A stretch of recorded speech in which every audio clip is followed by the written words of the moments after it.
Assalamualaikum warahmatullahi wabarakatuh. Apa kabar teman-teman semua? Senang sekali kita bisa berjumpa lagi dalam mata pelajaran Pendidikan Agama Islam dan Budi Pekerti. Sebelumnya saya ucapkan terima kasih kepada teman-teman yang telah menyimak video ini. Mudah-mudahan kita semua dalam lindungan Allah Subhanahu wa taala. Di musim pandemi ini kita juga jangan lupa untuk selalu menjaga kesehatan, menerapkan protokol kesehatan ya, menjaga jarak, memakai masker, dan cuci tangan pakai sabun. Mudah-mudahan dengan ikhtiar tersebut, mudah-mudahan dengan menerapkan protokol kesehatan ini kita bisa terjaga dari virus yang sedang merebak saat ini. Semoga kita dalam lindungan Allah Subhanahu wa taala. Untuk materi kali ini kita akan membahas tentang iman kepada qada dan qadar ya, atau yang biasa kita sebut dengan ketetapan dan ketentuan Allah Subhanahu wa taala yang telah diputuskan. Ketetapan dan ketentuan Allah Subhanahu wa taala. Setiap muslim kita wajib percaya terhadap apa saja yang sudah ditakdirkan oleh Allah Subhanahu wa taala. Yang belum, yang sedang terjadi ataupun yang sudah terjadi merupakan semuanya ketetapan Allah. Yang sudah terjadi merupakan pembelajaran bagi kita, dan yang akan terjadi kita tidak tahu ya apa yang akan terjadi pada diri kita selanjutnya, tetapi kita diwajibkan untuk selalu berikhtiar, berusaha dan berdoa agar cita-cita kita tercapai ya, agar apa yang kita maksud dan agar keriduan Allah selalu ada pada diri kita.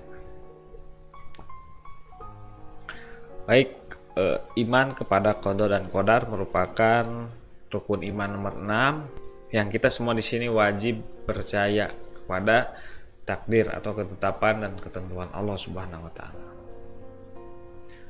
Baik, kita buka dulu, membuka relung hati kita ya tentang segala ketentuan dan ketetapan Allah Subhanahu wa taala. Saya bacakan sedikit materinya ini. Tingkatan seorang hamba dalam menghadapi ujian dari Allah Subhanahu wa taala yang tidak disukainya terdiri atas dua, yaitu ridho dan sabar. Ridho adalah keutamaan yang dianjurkan, sedangkan sabar adalah kewajiban dan keharusan atas seorang mukmin. Ridho adalah menerima segala apa yang telah ditetapkan oleh Allah Subhanahu wa taala, tidak mengeluh, dan ridho adalah merupakan rasa menerima terhadap apa yang telah diberikan oleh Allah kepada kita. Keriduan adalah salah satu jalan yang dianjurkan oleh Allah Subhanahu wa taala sebagai bentuk rasa menerima dan sebagai rasa bentuk syukur kita terhadap Allah Subhanahu wa taala.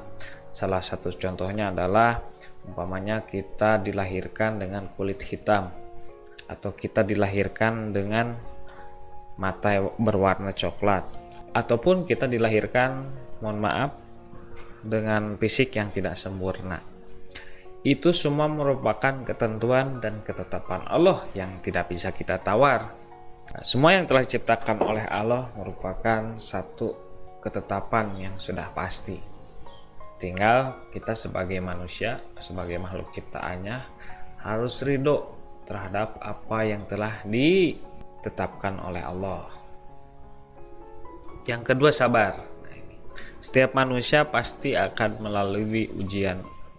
Setiap manusia diuji pada hakikatnya adalah untuk meningkatkan derajat orang tersebut. Nah, di dalam menempuh ujian tersebut kita diwajibkan untuk bersabar. Sabar merupakan kewajiban dan keharusan atas seorang mukmin. Sifat sabar merupakan sifat yang sangat mulia ya. Salah satu contohnya adalah ketika kita sakit, terbaring di rumah sakit umpamanya, kita harus menerima apa yang telah ditetapkan oleh Allah, yaitu memang pada hari itu kita diberi sakit. Yang kedua, sabar. Ketika kita sedang sakit, kita harus bersabar. Jangan malah kita banyak mengeluh atas apa yang telah terjadi pada diri kita. Sabar ketika menahan rasa sakit merupakan salah satu amalan yang sangat mulia ya. memperbanyak zikir, memperbanyak berdoa, memperbanyak bersolawat ketika kita sedang sakit merupakan kifarat dosa-dosa kita selama kita sehat ya. Selain kita ridho menerima apa yang telah ditetapkan oleh Allah, kita juga harus bersabar terhadap segala ujian yang ditimpakan kepada kita. Saat kita baca lanjutkan, orang yang ridho terkadang dapat memperhatikan hikmah dari sebuah ujian dan segi positifnya bagi dirinya, serta tidak berburuk sangka kepada Allah. Nah, orang yang ridho akan selalu husnudon kepada Allah. Itu salah satu bentuk positifnya adalah husnudon kepada Allah. Apa yang ketetapan yang telah dia diterima dengan sifat keridoan, maka akan memunculkan sikap positif, yakni segala apa yang diberikan oleh Allah merupakan karunia dan nikmat dari Allah Subhanahu wa taala. Beda dengan orang yang suuzon terhadap Allah. Ketika dia ditimpa musibah, kalau kita suuzon kepada Allah, biasanya orang tersebut mengatakan Tuhan itu tidak adil ya.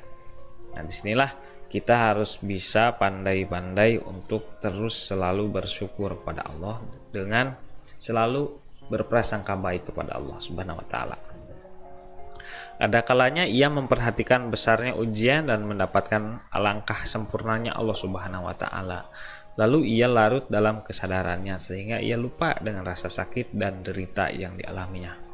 Segala bentuk sikap positif, rasa yang positif seperti husnudon, terus menerima, ridho dan sabar adalah sifat-sifat yang baik dan sifat-sifat yang positif, sifat-sifat yang ditumbuhkan dalam diri kita sehingga hal-hal positif itu menjalar kepada tubuh kita sehingga kita lupa akan beratnya ujian dan lupa beratnya rasa sakit. Nah, disitulah nikmat Allah yang sesungguhnya ketika kita mendapat ujian ya. Kalau kita banyak mengeluh terus bahkan berprasangka buruk kepada Allah, maka rasa sakit itu akan terasa lebih sakit dan ujian yang ditimpakan kepada kita itu akan menjadi terasa lebih berat. Baik, kita lihat, kita perhatikan beberapa gambar yang akan saya tayangkan. Yang pertama ada orang yang sedang terbaring sakit ya. Ini merupakan salah satu ketetapan dari Allah bahwa setiap manusia itu akan merasakan sakit. Nah, disinilah kita perlu untuk sering bersabar ya, dan memperbanyak doa supaya ketika sakit apa yang sedang kita rasakan itu menjadi berkurang dan pahala kita bertambah. Ini ada ganda putra Indonesia nomor 1 dunia telah mendapatkan berbagai gelar di semua turnamen. Tentunya untuk mendapatkan hal tersebut tidak ada langkah yang mudah. Tentunya untuk menempuh prestasi tinggi kita perlu usaha yang lebih keras. Jadi Allah juga menetapkan sesuatu, Allah juga mentakdirkan sesuatu, ada yang mutlak dan ada juga yang harus kita usahakan sendiri. Seperti ketika kita ingin meraih cita-cita, maka disitulah kita harus berusaha sekuat tenaga. Nanti Allah yang akan membimbing kita kepada jalan tersebut. Yang selanjutnya petani. Petani adalah pahlawan kita semua, betapa tidak setiap hari kita makan dari hasil kerja keras mereka. Nasi, jagung, buah, dan daging merupakan produk hasil petani yang kita konsumsi sehari-hari. Bertani merupakan salah satu pekerjaan yang mulia. Ketika para petani di sawah dan di ladang menanam sesuatu, maka dia akan menghasilkan banyak sekali sesuatu yang bisa kita makan. Nah, selain petaninya sendiri yang menikmati hasil, juga orang-orang di sekitarnya dan orang lain pun menikmati hasil tersebut. Nah, bayangkan saja jika tidak ada petani di dunia ini, maka mungkin kita akan kesulitan untuk meraih pangan ya. Jika tidak ada petani di sekitar kita, maka mungkin kita akan kesulitan untuk mencari bahan makanan. Nah, kegiatan bertani ini merupakan salah satu kegiatan yang sangat mulia. Jika saja petani tidak menanam, Nah, maka kita akan kesulitan bahan makanan. Nah, ini merupakan salah satu ketetapan dan ketentuan dari Allah bahwa setiap manusia memerlukan energi untuk melanjutkan hidupnya. Allah turunkan ilmu kepada manusia untuk bercocok tanam, dan Allah juga memberikan kita tanah yang subur untuk kita tanami, supaya apa yang telah tumbuh dari dalam bumi, apa yang telah turun dari langit, kita bisa konsumsi dan sebagai sumber tenaga kita untuk selalu melakukan hal-hal yang positif. Dari ketiga gambar tadi ini merupakan ada satu ketetapan yang tidak bisa kita hindari, dan ada juga satu ketetapan yang memang kita harus usahakan sendiri. Kita lihat juga sekarang kisah Nabi Musa. Saya akan ceritakan tentang kisah Nabi Musa ya, secara singkat. Nabi Musa adalah anak dari Nabi Yakub bin Ishak yang berasal dari suku Lewi, negara Mesir. Beliau diangkat menjadi nabi pada tahun 1450 sebelum Masehi ya. Nabi Muhammad memiliki kitab suci Taurat. Beliau merupakan salah satu nabi yang masuk dalam ulul azmi. Umat Nabi Musa bernama Bani Israel. Saat sudah dewasa, Nabi Musa dikaruniai kecerdasan dan kesempurnaan jasmani oleh Allah. Melihat kesengsaraan kaum Bani Israel yang ditindas oleh Raja Fir'aun, beliau berjanji akan membela kaum Bani Israel yang lemah. Karena itulah beliau memilih untuk meninggalkan istana Raja Fir'aun. 10 tahun Nabi Musa keluar dari Mesir setelah beristri Safura, anak dari Nabi Syu'aib. Beliau bertekad untuk kembali ke Mesir menemui keluarganya agar tidak tertangkap oleh tentara Mesir. Beliau melewati Bukit Tursina. Saat di Bukit Tursina, Nabi Musa melihat ada sinar api di atas bukit.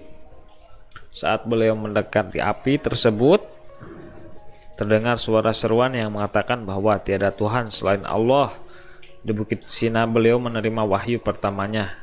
Di bukit tersebut Allah Subhanahu wa taala juga memberikan mukjizat kenabian Musa melalui tongkatnya. Saat diletakkan ke tanah,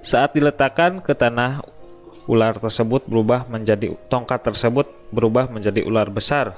Ketika diambil oleh Nabi Musa, tongkat itu kembali berubah menjadi tongkat biasa. Nabi Musa juga memiliki mukjizat menyembuhkan orang sakit. Kedua mukjizat yang dimilikinya tersebut digunakan untuk membantu kaum tertindas. Sesampainya di Mesir, beliau diperintahkan oleh Allah agar mendakwah dan membawa umat Fir'aun ke jalan yang benar, menjemaah Allah Subhanahu wa taala. Kemudian beliau menemui Fir'aun dan berdakwah kepadanya bahwa apa yang telah dilakukan oleh Fir'aun, menyiksa Bani Israel, adalah sebuah kejahatan. Selain itu, beliau juga mengingatkan Raja Fir'aun agar kembali ke jalan Allah untuk segera bertobat dan minta ampunan. Sayangnya Raja Fir'aun menolak. Dia malah semakin murka kepada Nabi Musa. Raja Fir'aun meminta bukti akan adanya Allah. Beliau lalu menunjukkan mukjizatnya. Tongkat yang dipegang beliau dibiarkan menjadi ular yang mengejar Fir'aun. Namun Fir'aun malah menuduh beliau sebagai seorang tukang sihir. Raja Fir'aun memerintahkan untuk membunuh Nabi Musa dan semua pengikutnya. Mendengar hal tersebut, Nabi Musa dan para pengikutnya berusaha menyelamatkan diri dengan pergi dari Mesir. Namun pasukan Raja Fir'aun terus mengejar mereka. Dalam keadaan terdesak, beliau berdoa kepada Allah agar diberikan keselamatan untuk semua umatnya. Allah Subhanahu wa taala sangat menyayangi beliau. Doa beliau pun dikabul. Saat beliau dan pengikutnya sudah terpojok di Sungai Nil, Allah memberikan mukjizat. Selanjutnya dengan mengetukkan tongkatnya, beliau membelah Laut Nil. Laut tersebut bisa dilalui oleh beliau dan seluruh umatnya. Setelah selesai menyeberang, pasukan Fir'aun yang mengejar mereka ikut menyeberang atas perlindungan Allah Subhanahu wa taala. Tongkat beliau pun mengetuk kembali ke Sungai Nil, kemudian tertutuplah kembali sungai itu. Semua pasukan dan juga Raja Fir'aun sendiri tenggelam di dasar laut. Nabi Musa diberi mukjizat oleh Allah berupa tongkat. Tongkat secara sunatullah adalah benda mati ya, nggak bisa. Benda yang tidak bisa bergerak, benda biasa sebagai penopang orang ketika berjalan. Namun dengan mukjizat Allah, tongkat tersebut bisa berubah menjadi ular ya, dan mengejar Fir'aun. Tongkat tersebut bisa berubah dan mengejar Fir'aun. Itulah salah satu ketetapan Allah ya, bahwa ketika ada hal-hal yang di luar sunatullah itu merupakan mukjizat dari Allah Subhanahu wa taala. Yang kedua adalah ketika Nabi Musa terpojok dan tidak bisa kemana-mana, sedangkan di belakang pasukan yang sedang mengejar, di hadapannya lautan yang terbentang luas. Seketika itu Nabi Musa berdoa kepada Allah untuk diselamatkan. Ketika itu tongkatnya dipukulkan ke laut tersebut dan membelah lautan. Nah, kan secara logika tongkat dipukulkan ke air tidak ada reaksi apa-apa ya, hanya sekedar memercikan air. Namun di sini Nabi Musa lewat pertolongan Allah dia bisa melewati sungai tersebut, lautan tersebut dengan mudah dengan membawa umatnya. Bisa saja Nabi Musa binasa pada saat itu ya, karena sudah terpojok. Tapi dengan dia berdoa kepada Allah memohon keselamatan, maka Allah bukakan jalannya. Maka Allah turunkan mukjizat kepada Nabi Musa untuk mengetukkan tongkatnya ke laut dan bisa selamat dari pasukan Fir'aun. Nah, di sini bisa kita garis bawahi bahwa Nabi Musa itu bisa selamat dengan doa ya. Allah tidak langsung menyelamatkan Musa, tetapi Allah tidak langsung menyelamatkan Musa dan umatnya.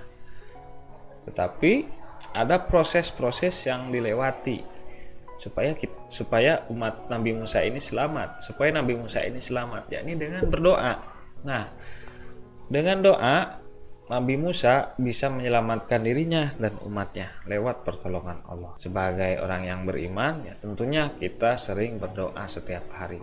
Dengan doa adalah senjata yang paling ampuh untuk merubah nasib dan takdir kita.